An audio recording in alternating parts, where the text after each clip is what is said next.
Magpapagas lang tayo and then after that, dinala ko yung iPad ko here.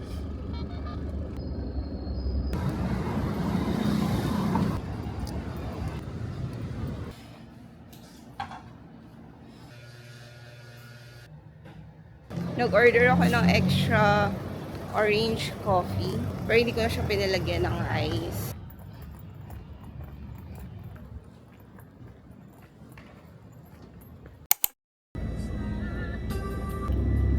Papagas muna tayo. We're gonna have coffee kasi sobrang init sa bahay and ayokong mag-aircon na mag-aircon kasi maghapon na nakabukas yung aircon since yesterday morning. Dapat isasama ko yung kids pero hindi kasi talaga sila naglalabas pag ganitong sobrang init. Like ayaw na lang sumama sa akin. Kahit na sabihin mo magmumall kami, ayaw nila yan. So usually gabi kami lumalabas and hindi ko na din siya nag-vlog. Most of the time, si Lane yung kasama ko. Iba-iba yung mga trip nila sa buhay.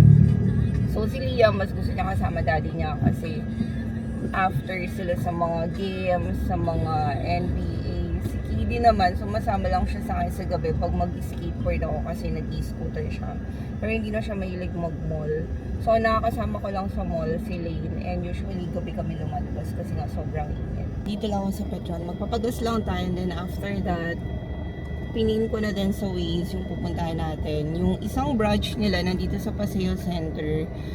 I think sa likod yun ng Ayala Triangle. And then the other one, they have Sarada. Pero parang mas gusto kong puntahan yung nasa MJ Plaza kasi mas malaki yung space nila doon.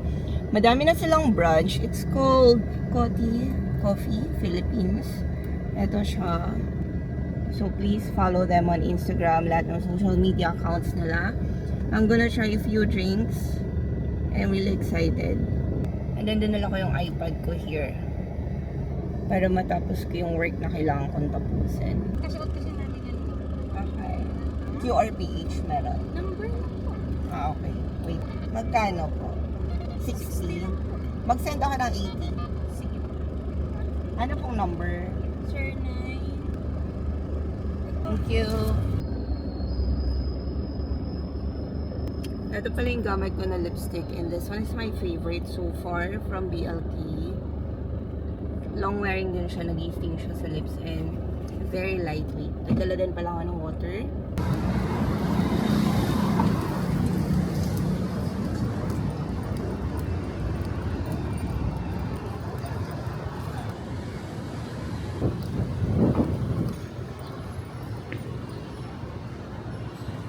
Nagpo-franchise din pala sila. So they have over 18,000 stores in 33 countries and region. So that's Coty Coffee here in MJ Plaza. And tingnan niyo yung mga drinks nila, sobrang mura lang. Wait, I'll show you.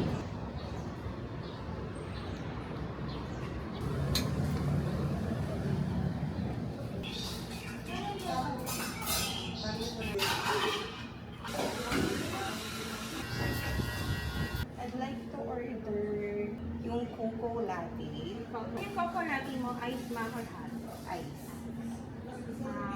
Sugar level mo, 50, 100 ang sugar. 100. And then caramel macchiato. And then orange americano. Orange.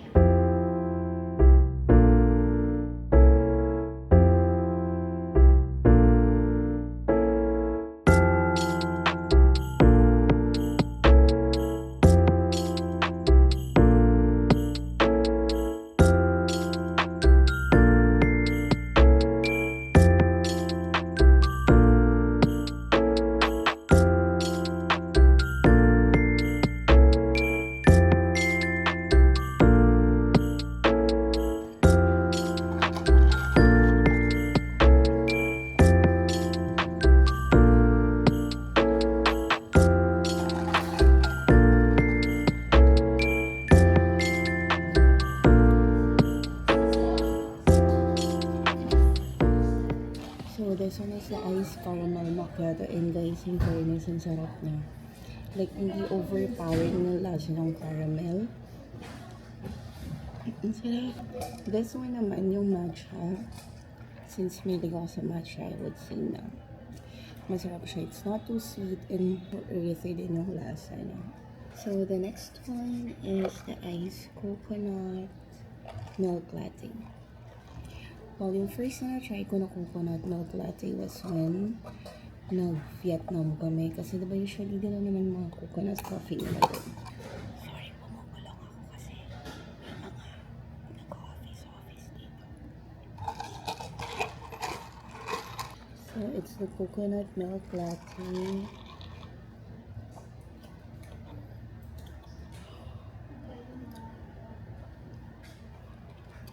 Lasang-lasa yung coconut. Tapos, hindi lang siya masyadong milky. Well, for me, hindi kasi ako mahilig talaga sa mga matatamis na coffee. Oh. Ito for sure. Kasi ito yung mga usual coffee ko talaga. Like yung mga orange americano, more mga dark coffee, strong coffee, alam niyo yan. So, I'm really excited to try this one. Yung first na try ko na ganito, nung nag-Thailand ako. So, this is the orange americano.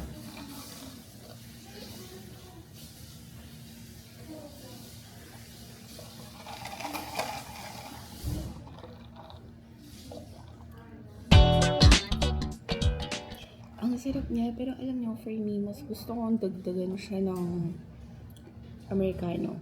Siguro mas madami yung americano kasi sa orange. For me, Pero, if gusto mong itry yung orange at the same time coffee, then I highly recommend this one. I like it. Okay, ito na lang muna yung inumin ko. But the rest of the coffee, masarap. In fairness. And na-appreciate ko na hindi sila masyadong milky kagaya ng mga ibang coffee.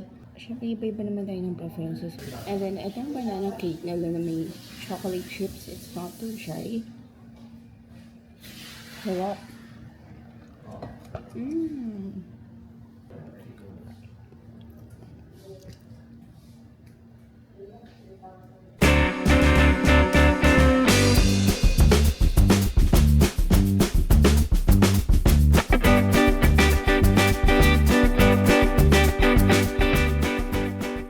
So, naubos ko na yung orange americano. And then, may mga tinake out din ako na drinks.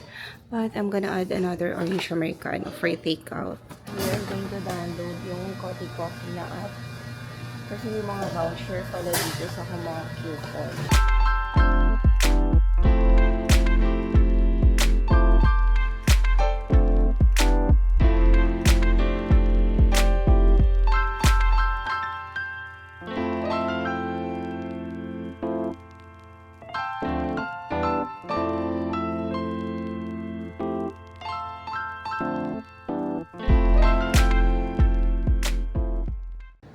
Thank you, ma'am. Thank you. Dito lang siya sa tapat ng Central Mall. So, nag-take out na lang ako ng mga drinks para matikman din nila Liam. And then, I also got another Americano, orange Americano. Kasi guys, ang sarap. Pero hindi ko na siya pinalagyan ng ice kasi nga ilalagay ko muna sa ref. Ang mura lang nung coffee nila, pero yung lasa, premium. Kasi 100% pure na Arabica pala yung beans nila. Of course, water. Huwag niyong kalimutan magtubig. Pag dinownload niyo yung app nila, may 3 voucher kayo na ma-receive for first time user. Eh, nagamit ko siya. Tapos nabili ko lang yung orange americano nila for like 80 pesos. Automatic meron ka 3 voucher. So, nagamit ko siya kanina. Hindi milky yung coffee nila. Yun yung nagustuhan ko. And for me, yung orange americano nila, you can actually adjust it kung ayaw niya na masyadong nag-overpower yung orange. They also have the lemon americano. Nakita ko din kanina sa menu. Perfect din kasi yung location nila dito kasi nga it's a corporate building. So, madami nagko-office. Basically, yun naman din yung purpose ng mga app for easy order, lalo na doon sa mga naka-quick break lang. But I hope magkaroon sila ng malapit sa Makati Med.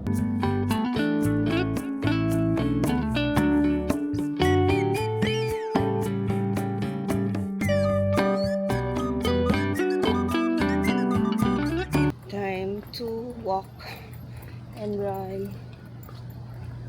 Wala na akong pending na gagawin. And tomorrow, back to work after 3 days of rest. Siguro mga 3 kilometers lang tayo for now and then uwi na din para makapagpahinga. May mga nag-i-skateboard dito. Ang saya.